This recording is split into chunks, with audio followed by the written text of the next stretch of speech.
So in today's video, we're going to be ranking the top 5 specialists in Call of Duty Black Ops 4 after that 1.23 update. They haven't really done much in terms of changing the different specialists recently, but they did introduce the Reaper specialist, and I haven't really done one of these top 5 for quite a while. And obviously, since I'm going to consider my own opinion when I'm making this list, my list will definitely differ than your top 5. So if you could do me a favor and go ahead and go in the comments section and leave your top 5 specialists, and we'll kind of see how everyone's compares. That being said, obviously we're not going to agree on everything, but if you do enjoy the video, please remember to hit that like button. And if you'd like to find your way back to the channel because you're looking to improve at Call of Duty, make sure you do hit the subscribe button with notifications on. So like I said, this is going to be a top 5 list, but what you see in the background is actually one of my first honorable mentions, and that is going to be Outrider. If you guys haven't given Outrider a shot, I would highly recommend using them, especially on maps where they're kind of linear like this one, because if you strategically place the Hawk, you'll be able to get a ton of kills just by positioning yourself the right way,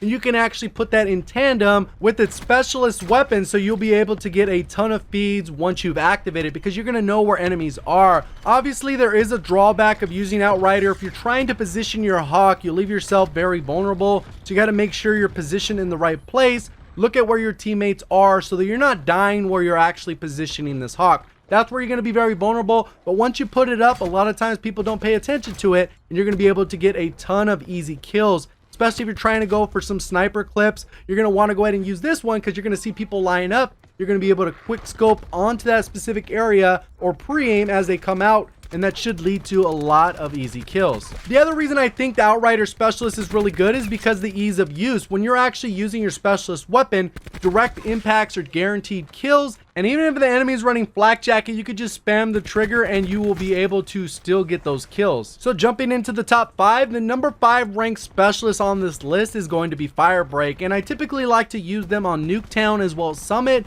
Whatever it is about those maps and the layering, I think they're very effective for getting multi-kills. Especially on Nuketown. If you're not running flak jacket on Nuketown, you can expect to have at least 1 or 2 deaths from Firebreak. And I think Firebreak can be very effective if you're strategic with it. You got to know where the enemies are, wait for a UAV to pass, and just position yourself so that the enemy team won't be able to easily run at you and melee you, because you are definitely very vulnerable when you are using the reactor core. When using the purifier, you're very limited on range. Even though they buffed it to make it work right, I think it still has a little bit of inconsistency depending on how good the connection to the lobby is. And again, with that one, if you strategically use your purifier, you can get some nice feeds as you're catching people coming out of spawn. You can kind of run through the spawn, kill everyone, flip the spawn, and then allow you to run back to the other side, hopefully, so you can get another feed and get the maximum use of the purifier. So if this isn't one you're using on a regular basis, I would highly recommend using this one on Summit as well as Nuketown. That's going to go ahead and bring us to our number 4 ranked specialist, and I put Zero on this list, and Zero's kind of lame for the most part until it's not. And if you've never used Zero, you're not really sure what I'm talking about. If you're a really good player, you know exactly what I'm talking about. So if you have a ratio above 2, 2.5, pretty much the game expects you to carry your team every single match, and if you do not get your streaks, you're probably going to lose. If you do get your streaks, the match could still be close, or it can just end up being a blowout, because whoever is on the enemy's team that is stacked to hopefully make it even ends up leaving the match. So obviously, if you're running the right streaks because you know Zero is going to be in the lobby 9 times out of 10, you shouldn't really have an issue with Zero. But when it comes to the matchmaking and the game expects you to have like a 10 EKI ratio, or else you're going to lose, you got to call in all these streaks. That's when it can make it difficult, because I've had 10 plus EKI ratios in a match before with like 50 kills, 5 deaths, and we still lose by 10 or 15 because I have a couple teammates that are going 2 and 27. So that is the scenario when Zero becomes the most overpowered specialist in the game, because if they weren't in the game, I would probably have won that match because my streaks would have done everything they needed to help me keep up with how fast my teammates will actually die. So if it was a little bit more effective in pretty much all scenarios, I probably would have ranked it a little bit higher, but I think it really only causes issue in those smaller number of matches. So in this specific gameplay of Zero, the EMP grenade actually works decent, but as far as the actual hacking ability, no one called in streaks on the enemy team for almost the entire match. I ended up hacking twice, and all I ended up doing was hacking players. So in those specific scenarios, it's not all that great unless I'm getting streaked up on. If I was going against a full party of sweats, Zero becomes instantly more valuable because I can turn their streaks on them, or shut the streaks down entirely while still calling in mine if they do not have a 0 on their team. So for the most part, I don't think 0 is all that good, but that's because I don't get streaked on all that often. But if you're on the little bit lower end and you're used to getting carried and you're used to getting streaked up on, more often than not, you're going to really love 0 because they're going to be able to shut down that enemy onslaught.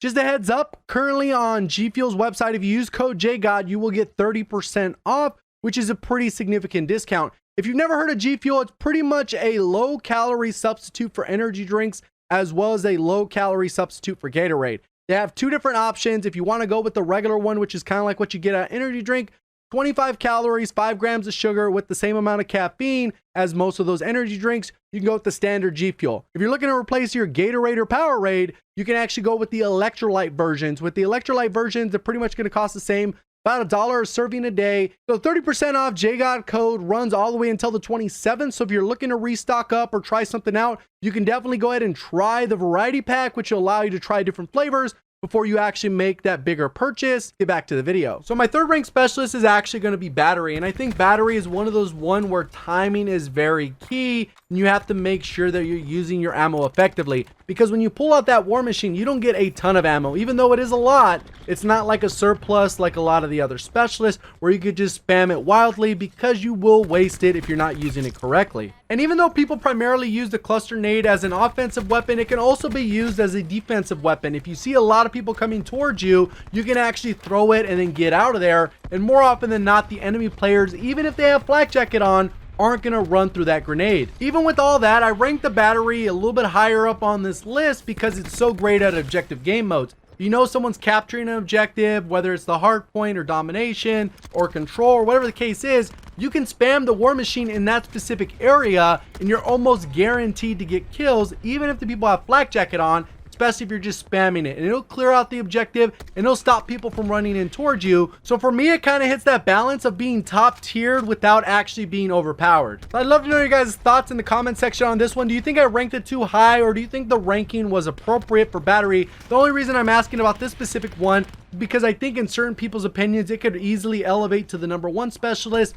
or not even be in the top 10. And that's going to bring us to the #2 ranked specialist on this list, and my personal favorite, and that is Crash. And if you've been subscribed to the channel for a while, you'll know that I've been loving Crash since the beta. I thought it was the best specialist in the beta, but obviously over time they've introduced more specialists that I think are a little bit more overpowered, a little bit more imbalanced, that'll probably get nerfs and get tweaks. But overall, he still ends up being my favorite for a ton of different reasons. One is I do not like wasting a perk on Scavenger, and Crash allows me to offset that. And before I started incorporating flak jacket on pretty much all of my classes, that attack 5 boost was a great way to counter that burn effect you get from the reactor core and the purifier. But it ends up even being more than that. I think the combination of the extra health allows you to win a couple of those key gunfights that are definitely essential when you are going on a streak. And speaking of streaks, Crash is the walking streak machine, especially when you synergize his ammo crash bag with the ComSec device. And I know a lot of high skilled players out there give Crash a lot of hate because of how easy it is to get streaks,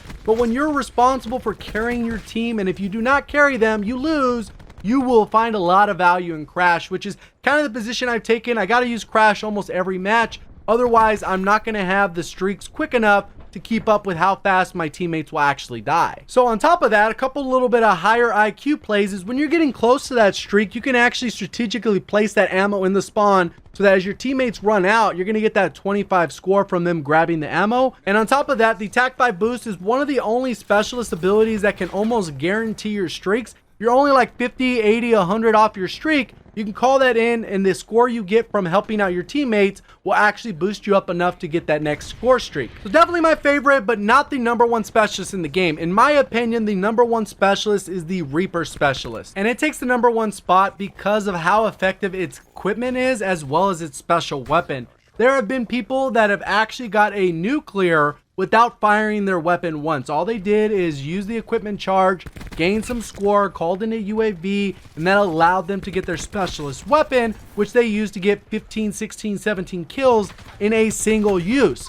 Then they go ahead and repeat that again, and they've gotten nuclear streaks with the specialist alone without any gun kills as a challenge. If you guys want to go ahead and check out that video, it's on Frizzeye's channel, which I'll go ahead and link in the description since I brought that up. just to show you how broken this specialist weapon is. And on top of that, you get the radar shroud, which is basically like a free counter UAV depending on how large the map is. So if you're on a little bit of a smaller map, it's going to cover a majority of the map and you're going to get a ton of assist points, which add up rather fast because it lasts for about 40 seconds. So how many people run through there, especially if you shoot it into a spawn where people are running out of and getting killed, you can rack up score pretty fast. And that's why I think this particular specialist is overpowered and they can only get nerfed in one way, and that is to reduce the ammo. And I don't think it's likely to see a nerf in the near future, but that's pretty much my top 5 list with that one honorable mention. Hopefully you did enjoy the video. If you did, hit the like button, and if you're brand new here, make sure you do subscribe with notifications on. If you want to go ahead and check out a stream, go ahead and follow me over on Twitch,